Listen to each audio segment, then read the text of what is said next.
Well, we're replacing this. This is an aftermarket, and I figured out it was a 2019 battery, February 2019. And it's aftermarket most, because yeah, they don't put these in the Smart for 2. CCA is 600, and it's a 12.6 or something like that voltage. So yeah,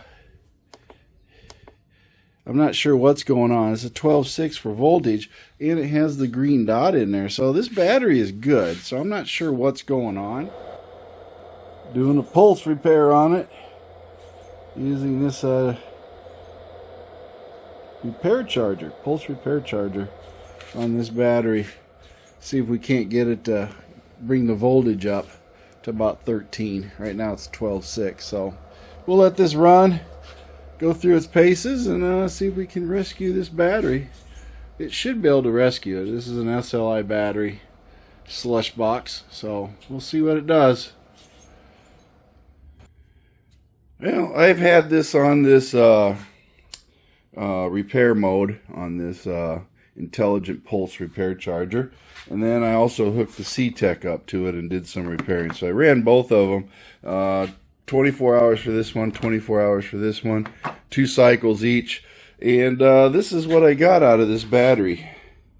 13.02 volts. And it's been setting for since Monday, and today's Wednesday morning. So it's been sitting for 48 hours. And it's still at 13.2 volts. And CCA is 600. And it is reading 653.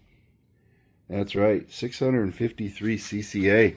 So I think this battery has been repaired. I'll hang on to it because I know I can use this for alternate power when we run, say I have a power outage. I got an inverter I can plug into it and hook up to it, and we can charge cell phones and all this other stuff. So good portable power.